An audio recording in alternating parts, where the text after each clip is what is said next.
On looking at the tangential direction, we understand what is happening along the tangent.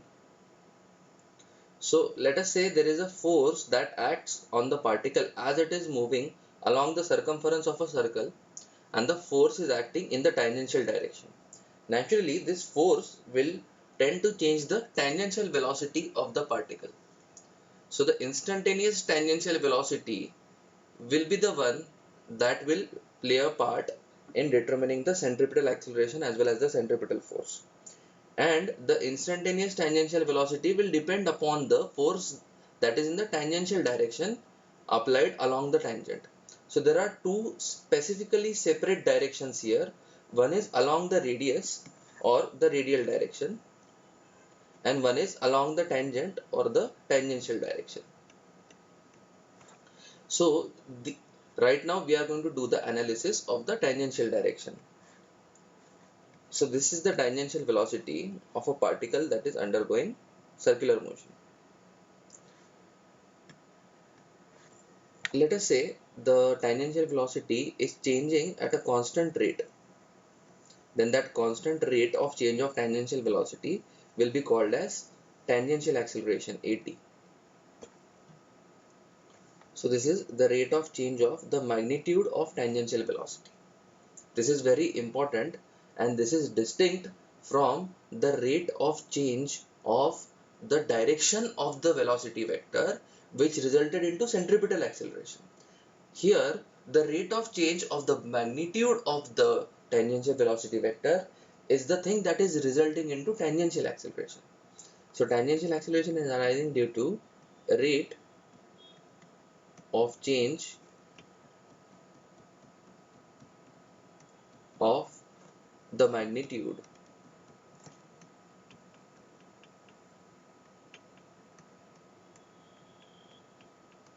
of the tangential velocity vector. Whereas the radial acceleration came into being because of the change in direction of the tangential velocity vector, irrespective of whether the magnitude of the tangential velocity vector was changing or not. As long as the particle is performing circular motion, radial acceleration has to be present, otherwise the particle wouldn't be able to turn. Radial acceleration essentially turns the particle. Also, we know that tangential velocity is nothing but r omega. So this is derivative of r omega. The tangential acceleration happens to be the derivative of r omega. R is a constant because the particle is moving along the circumference, so radius is a constant. So this leaves us with r d omega by dt is equal to tangential acceleration. So this d omega by dt, this quantity is called as the angular acceleration alpha. So this is a new term, alpha, that we need to understand. Alpha is the angular acceleration, which is basically denoted by rate of change of angular velocity. So rate of change of angular position happens to be equal to angular velocity, and rate of change of angular velocity happens to be equal to angular acceleration. As far as the directions are concerned, let us say we are looking at a circle in perspective view, and a particle is moving along the circle. This is the radius vector from the center to the position of the particle. The particle is moving along the tangent. So v is the velocity of the particle, v is the velocity vector of the particle. Then the angular velocity vector is perpendicular to the plane of the paper, and angular velocity vector and radius vector are, and the tangential velocity vector are thus related by the right hand product rule or the cross product rule. So omega bar cross r bar, this gives you the tangential velocity. Similarly, for tangential acceleration, you have the relation tangential acceleration is equal to alpha bar cross r bar. Alpha bar also happens to be an axial vector. alpha bar may be in the direction of omega. When omega and v are increasing in magnitude, then alpha bar will be in the direction of omega along the axis, and if v and omega are decreasing in magnitude, then alpha bar will be in the opposite direction of omega bar. So alpha bar is also an axial vector, omega bar and alpha bar. The angular velocity and the angular acceleration both are axial vectors. So this is the magnitude only equation of tangential acceleration. Also, the student needs to understand that along the circumference, the equation S is equal to r theta, or rather a better equation to write would be ds is equal to r d theta, because this equation is valid only as long as the angular velocity of the particle does not come into picture. So this is, we are measuring the distance along the circumference. So ds, the distance measured along the circumference, is going to be equal to r d theta. Okay, so if you differentiate this, we get ds by dt is equal to r d theta by dt. This we have seen earlier, so this happens to be equal to r omega, because d theta by dt is omega. Also, if you differentiate this again, we get, so ds by dt happens to be tangential velocity. So rate of change of magnitude of tangential velocity we get as r d omega by dt is equal to r alpha. So this is nothing but at.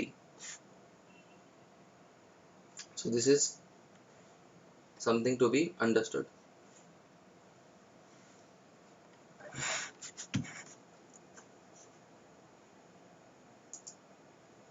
Also, along the tangent and along the circumference, the equations that are equivalent to those of 1D motion with uniform acceleration are also valid. Namely, Vt is equal to ut plus tangential acceleration into time.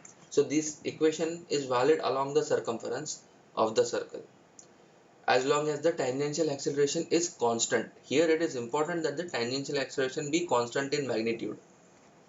Similarly, s along the tangent, or the arc length covered along the tangent, is going to be equal to ut into t plus half at into t square. Also, v tangential square is going to be equal to u tangential square plus 2 a tangential into s tangential. So this equation is going to be valid along the tangent. Similarly, the equations for omega, alpha, delta theta and t are also valid along the tangent, meaning omega is equal to omega naught plus alpha t, wherein omega is the final velocity and omega naught is the initial velocity at t equal to 0. Alpha is the constant angular acceleration. Mind you, I am repeating that the angular acceleration as well as the tangential acceleration has to be constant. So if one is constant, the other automatically becomes constant, because a tangential is equal to r alpha. Here delta theta should be written because theta happens to be the angular position and delta theta the change in angular position, which is the angular displacement. So delta theta is equal to omega naught t plus half alpha t square, and omega square is equal to omega naught square plus 2 alpha delta theta. So these are the equations that have to be remembered. Coupled with the equations, s is equal to r theta along the circumference. So v tangential happens to be equal to r omega. So this equation is an instantaneous equation.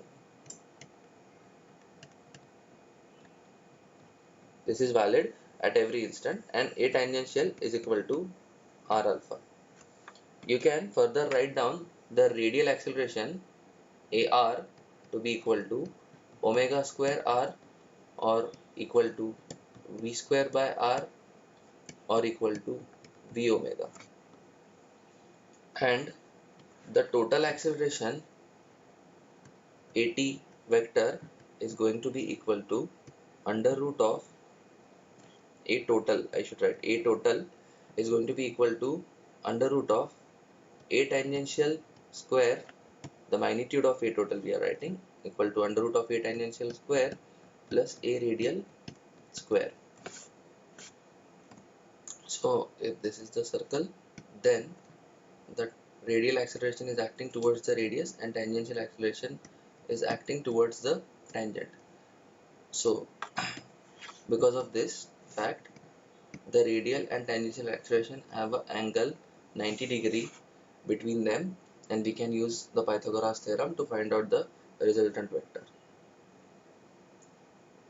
These are the equations of circular motion that one needs to remember, and to couple with this fact, we can find out the change in the velocity vector, or the magnitude of the change in the velocity vector is equal to 2v sine of theta by 2.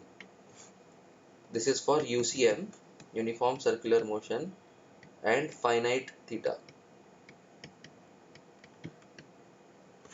And if we have to do it for NUCM, then we do instantaneous change, small change dv vector is equal to v d theta. The magnitude is v d theta. So this is for NUCM, instantaneous quantity.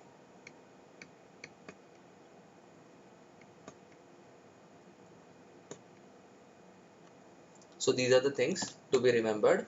Also, it is important to remember that omega happens to be an axial vector. This is b tangential and this is r. So omega happens to be an axial vector, and so does alpha. And alpha is in the direction of omega when omega or v are increasing, and alpha is opposite to omega when omega and v tangential are decreasing. Omega and v tangential increase and decrease together because of this equation. So this equation is also instantaneous. A tangential is equal to okay, A tangential is not equal to r omega, it happens to be r alpha. After differentiating, we can write down over here as r alpha, not r omega. So these are the set of all the equations that are to be understood in circular motion.